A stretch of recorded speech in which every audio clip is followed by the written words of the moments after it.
ассалому алайкум шунавандаҳои гиромӣ. гуфторамонро аз силсилаи хониши адабӣ оғоз менамоем.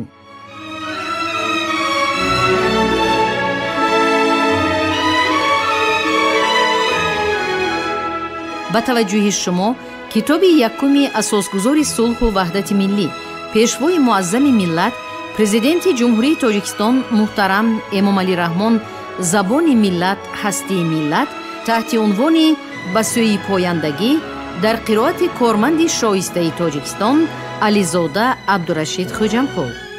гуфтори 23.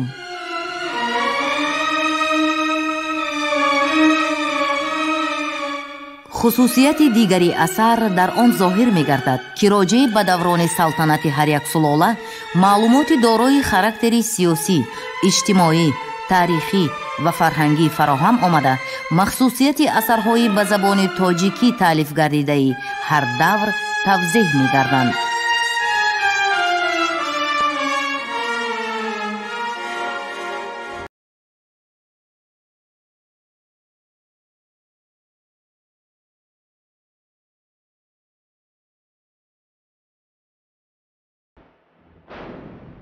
پس از ورودی سیل آسای عرب‌های استیلاگر به ایران و ماوراءالنهر، موج مهاجرت‌های عرب‌های دینگستر به این سرزمین صورت گرفت.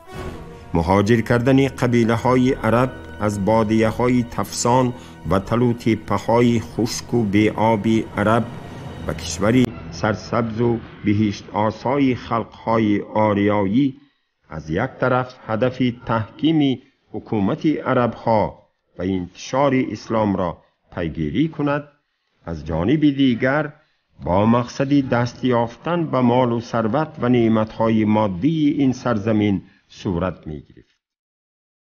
از آثار تاریخی و فتوحاتنامه‌های عصرهای میانه برمی‌آید که نخستین موج مهاجرت عرب‌ها به خراسان هنوز سال 671 به وقوع پیوسته بود.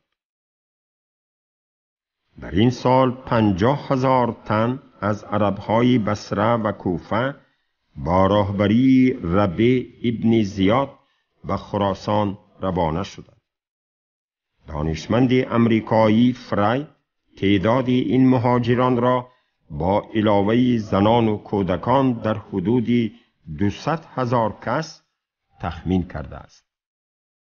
در سال 683 نیز گروه بزرگی از عرب‌ها که بیشتر نمایندگان قبایل تمیم، ربیعه، مزر، طی، ازد و دیگران را شامل بود و خراسان کوچ بسته در داخل و بیرون شهرهای آن مسکن گرفتند. دانشمندان معاصر در تحقیقاتی که دایر به اصطلاح عرب‌ها و خراسان و ماوراءالنهر در دوران خلافت امویان 661-750 انجام داده اند، تعدادی تنها مردان جنگی عرب را در این سرزمین در حدود 175,000 تعیین کردند.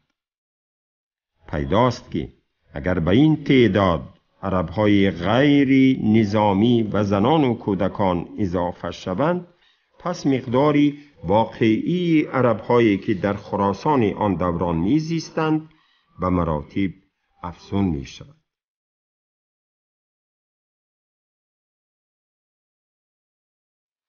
در قیاس با این تعداد می‌توان تخمین کرد که در مناطق دیگری ایران زمین از جمله ماوراءالنهر که از منطقه‌های استراتژیکی به شمار می آید، مقدار زیادی عرب‌ها مسکون گشته بودند.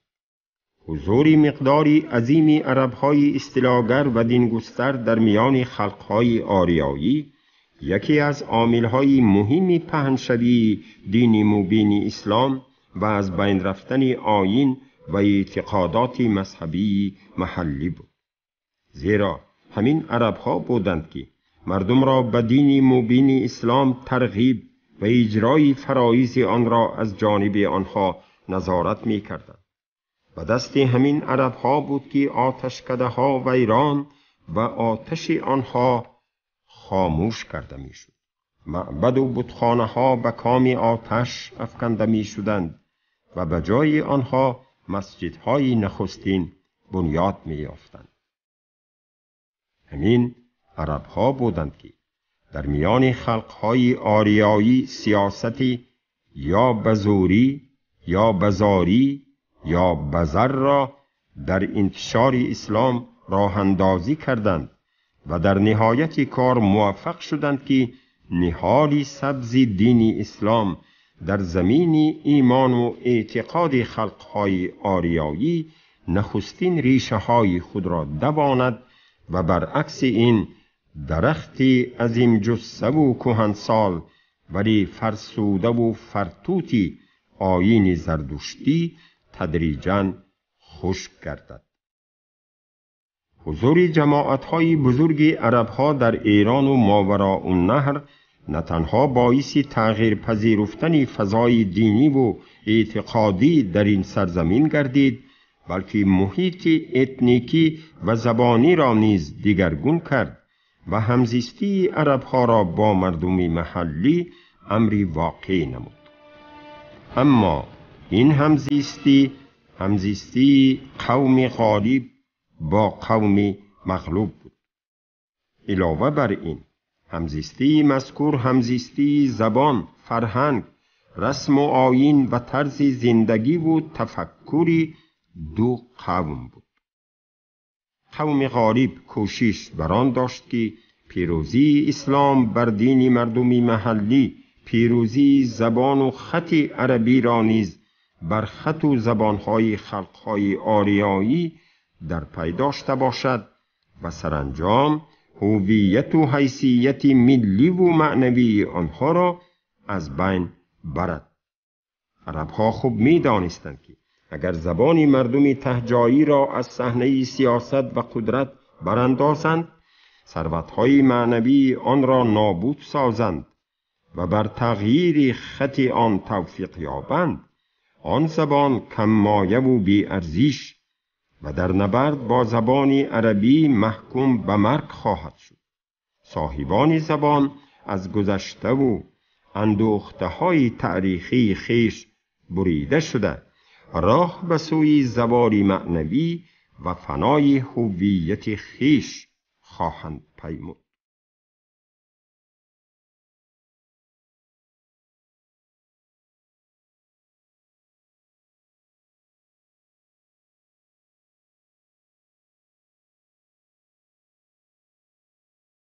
از این رو عرب‌ها به مبارزه به مقابل زبان‌های مردمی تسخیر شده پرداخته همه گونه آثار را به این زبان‌ها با بهانه آثار کفر و زلال بودن آنها بیرحمانه نابود می‌ساختند.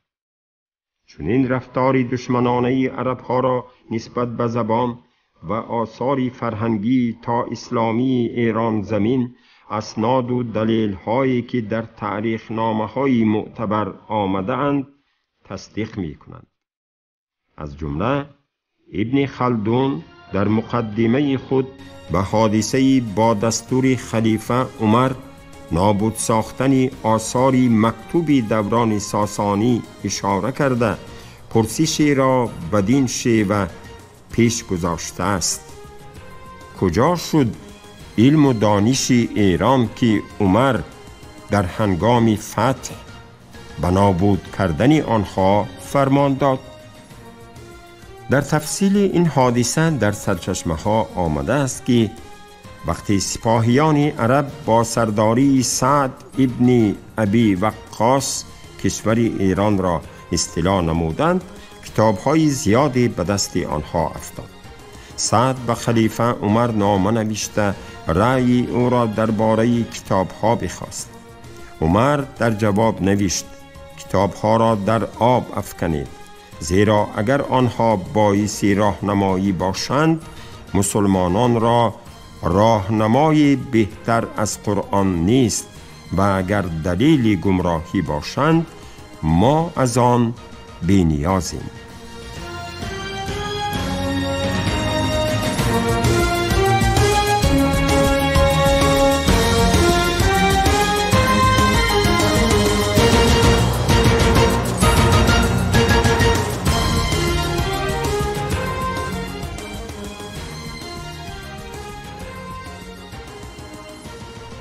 دانشمندی معروف ابو ریحان بیرونی نیز از همین گونه مناسبتی وحشیانه اصطلاحگران عرب نسبت به میراث ادبی و فرهنگی خوارزمیان در آثار الباقیه با تأسف یادآور شده نوشته است که وقتی قتیبه ابن مسلم باهلی سرلشکری عرب بر مردم خوارزم دست یافت، نویسندگان ایشان را به قتل رساند، هربدان را بکشت، کتاب و رساله های آنها را به آتش افکند.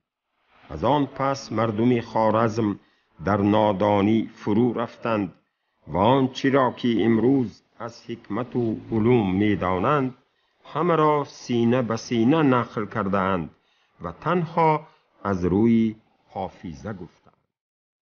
باید تأکید کرد که این یگانه اشاره ابو ریحان بیرونی و کردارهای وحشیانه سپاهیان اصطلاحگر در مورد نابود ساختن آثار مکتوب خلقهای ایرانی نیست.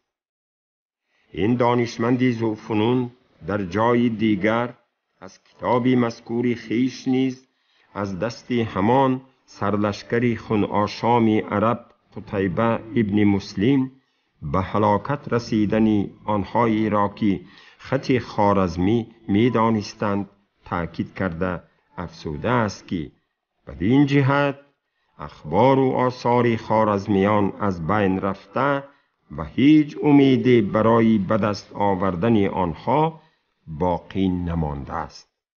اینجا ابو ریحان بیرونی با کرداری که به اغلب اصطلاحگران و برخورد آنها به فرهنگ و تمدن خلقهای اصطلاح شده خاص است اشاره کرده است. واقعا هم اغلب بیگانه زمینان هنگام اصطلاح این یا آن کشور قبل از همه آثار مکتوب مردم آن سرزمین را محو می کردند، زیرا این نوع آثار مخزن حافظه تاریخی خلق است. خلقی که حافظه تاریخیش ضعیف گشته و یا از هم گسیخته است به زودی می تواند در مسیر تاریخ رهگم زند و غلام معنوی دیگران گردد.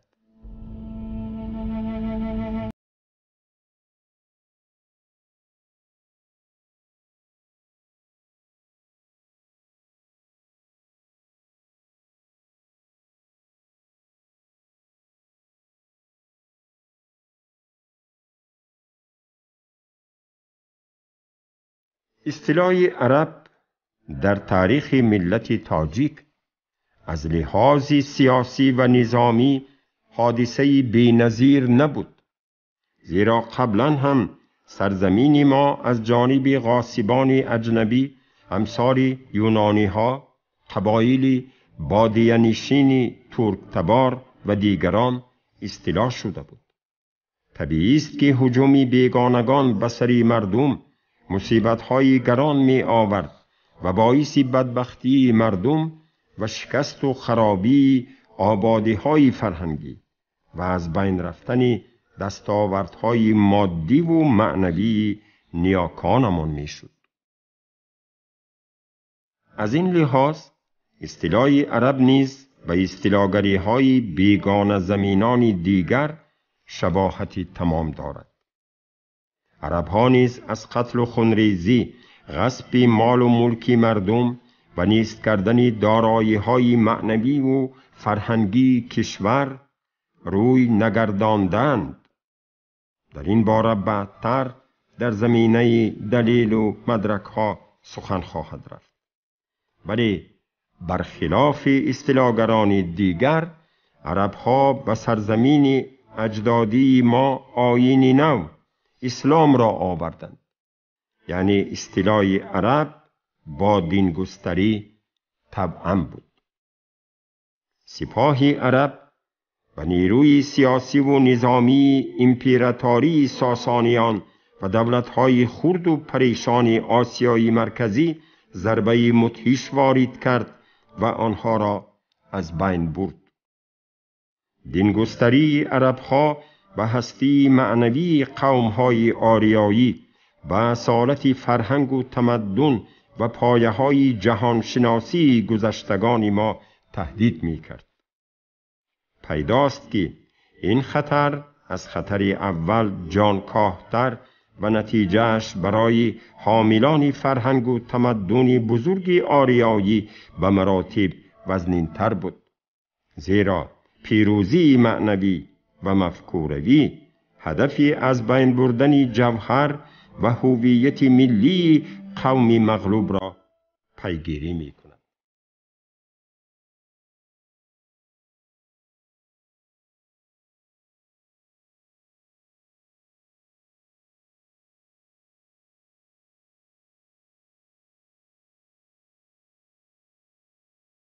این بود که اصطلاح عرب قوم‌های آریایی را در ورطه فنا قرار داده، خطری بینام و نشان گشتن و از عرصه تمدن جهانی به در رفتن آنها را به واقعیت نزدیک کرده بود. تقدیر زبان، فرهنگ و تمدن چندین هزار ساله اجدادان ما در سری موی قرار داشت. در آن لحظه‌های فلاکتبار تاریخ که مسئله بود و نبود هستی معنوی نیاکان ما حل می گردید، دوستداری زبان، فرهنگ و تمدن باستانی ما معجزه آسا روی کار آمد و رستاخیز معنوی قوم‌های آریایی را در سراسر قلمرو خلافت تولید نمود. بانگ این رستاخیز از آغاز دوره تجدد و احیای تاجیکان و قوم‌های دیگری آریایی بشارت داد. در روند این رستاخیز خودجوش معنوی و ملی، نیاکان ما دین مبین اسلام را پذیرفتند. قبول اسلام باعث انتشار زبان عربی به حیث زبان اجرای فرایض دینی، کارگزاری و کتابت در قلمرو قوم‌های آریایی گردید. زبان‌های بومی از قبیل پهلوی، سغدی، خوارزمی و باختری از دایره معاملات رسمی، علمی و فرهنگی تدریجاً خارج شده دوره سکوت آنها فرا رسید که آن تقریباً 2 عصر از نیمه‌های عصر 7 تا نیمه‌های عصر 9 ادامه یافت. بر اثر این زبان عربی در این مدت و زبان رسمی ایران زمین تبدیل یافت. گرایش قوم‌های آریایی به اسلام و تسلط موقت زبان عربی در سرزمین آنها باعث انتشار و تداول الفبای عربی در این منطقه گردید.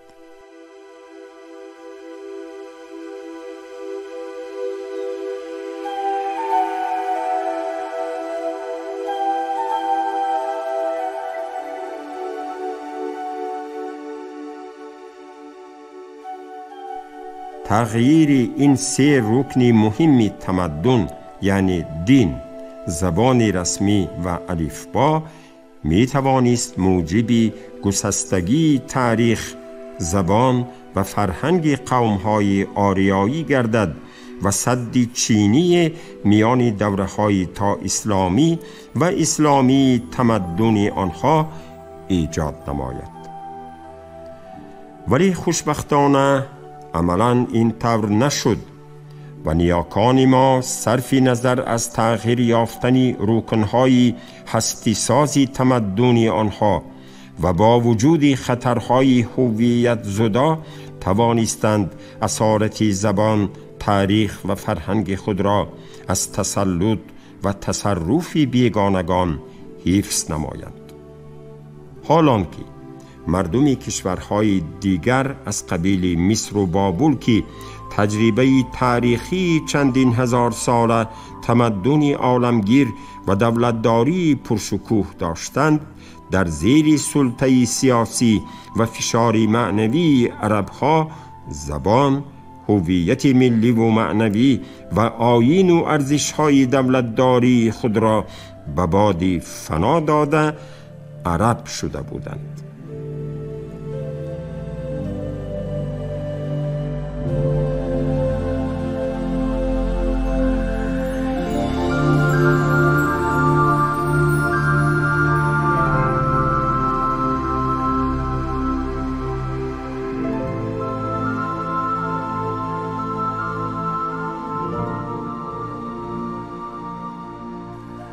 به این مناسبت می خواهیم تأکید کنیم که شاید یگان ملت دنیا مثل ملت تاجیک بارها به ورطه فنا گرفتار گردیده باز در لحظه واپسین جان باختن از نو مدار گرفته احیا نشده است. از دنبال هر شکست و انقراضی چشم رس بارها شکست پارهایش را وصل نموده باز به زینه تازه کمالات نرسیده است. در دوره اصطلاح عرب نیز تلاش و پیکارهای نیاکان ما برای حفظ زبان و فرهنگ و ارزش‌های عالی تمدن آریایی آنها را از عرب شدن امان بخشید. تاجیکان و خلق‌های دیگری آریایی مسلمان شدند و فزون بر این در تحول و رشد اسلام به حیث دین تمدن آفری جهانی نقش بزرگ و ماندگار گذاشتند. در برابر این آنها به آغوش فراگیر اسلام با حفظ زبان، اصالت فرهنگ و هویت ملی وارد شدند. نیاکان بیداردل و سرسپرده ما به شکست قدرت سیاسی و نظامی کشور به ناچار مراسا کردند، ولی تسخیر و تحقیر ارزش‌های معنویشان را تحمل نکردند. به فنای زبان و زوال فرهنگشان به هیچ وجه تن در نمی دادند. این بود که آنها بهر نجات و رستگاری هستی معنوی خیش دست به پیکاری فرهنگی با عرب ها زدند. این پیکاری تقدیرساز قبل از همه هدف حفظ زبان و دستاوردهای معنوی خلقهای آریایی، وارد کردن ارزش‌های فرهنگ و تمدن عجم به متن و بطن تمدن جدیدی که در زمینه جهانشناسی اسلامی پیریزی می‌گردید سازگار و مطابق نمودن عنعنه و سنت‌های تمدن تا اسلامی آریایی با محیط نوی اسلامی، رنگ و روح ملی بخشیدن به اسلام و جهانشناسی اسلامی را پیگیری می‌کرد.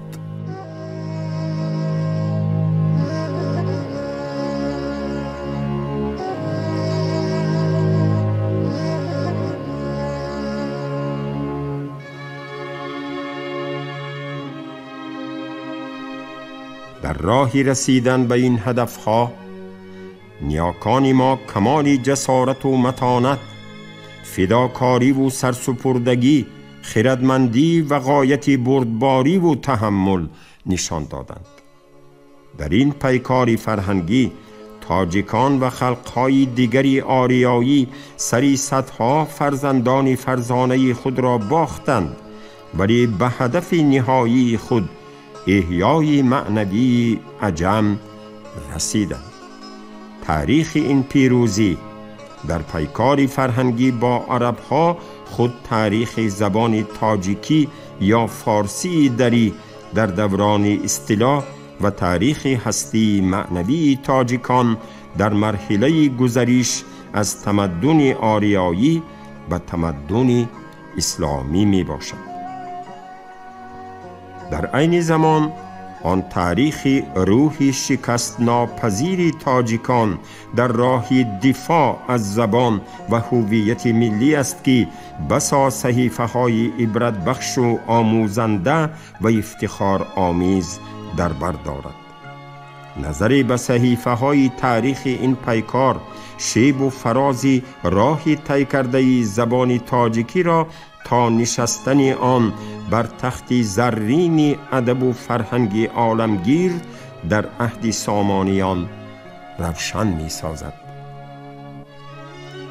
تاریخ بنی بشر گواه است که ایمان و اعتقاد و مفکوره نوی ملی و یا مذهبی می توانند برای قومها و ملت‌هایی که از آنها استقبال کرده اند عامل وحدت و یگانگی و زمینه رشد روحانی و معنوی باشند. آنها را برای پیشرفت و ترقی راهنمایی نموده مرحله نوی در مسیر تاریخشان آغاز نمایند. رکن‌های اصلی فرهنگ و تمدن و عنصرهای مهمترین حفظ و تقویت حافظه تاریخی هر یک خلق زبان و الفبا و خط آن محسوب می شوند.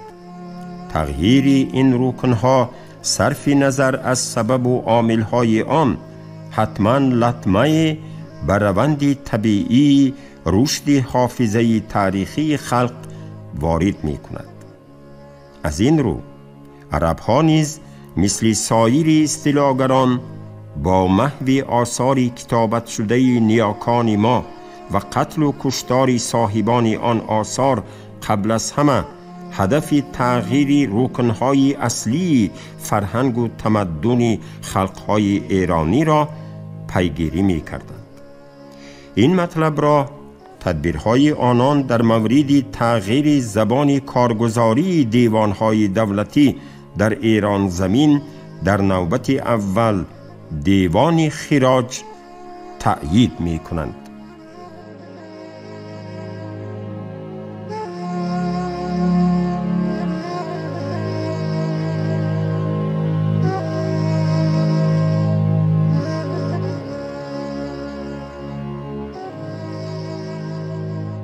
عرب‌ها در دوره اولی کشورداری خود در ایران زمین به سبب نداشتن تجربه کافی در دولتداری مجبور بودند که دستگاه‌های اداری ایران و ماوراءالنهر را در همان شکل پیشینش نگاه دارند. در این دستگاه‌ها که از نظام دولتداری ساسانی سرچشمه می گرفتند، نمایندگان مردم بومی فعالیت داشتند و کارگزاری نیز به خط و زبان پهلوی صورت می گرفت.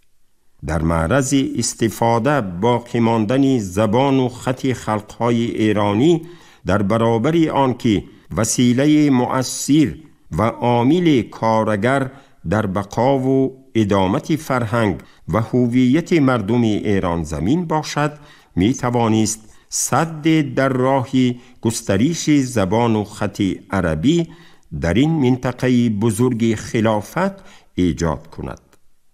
از این رو فرمانروایان عرب در صدد آن شدند که زبان و خط پهلوی را از دیوانهای دولتی براندازند و کارگزاری را در آنها به زبان عربی گردانند. این کار در عراق یا ایران غربی با امر حجاج ابن یوسف که به ظالمی و خونخواریش قبلا اشارت رفت در سال 697 عملی گردید.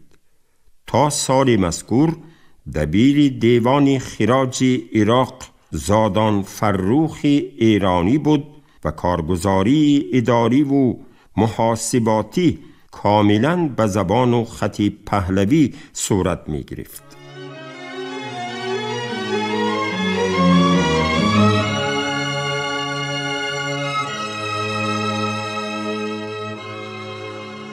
شما گفتار 23 رو از روی کتاب یکم اساسگذار صلح و وحدت ملی پیشوای معظم ملت پرزیدنت جمهوری تاجیکستان محترم امامعلی رحمان زبان ملت هستی ملت تحت عنوان بسیاری پایندگی در قرائت کارمند شایسته تاجیکستان علیزاده عبدالرشید خوجمپول شنیدید.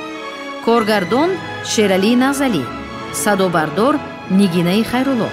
پایان گفتار از سلسله خوانش ادبی.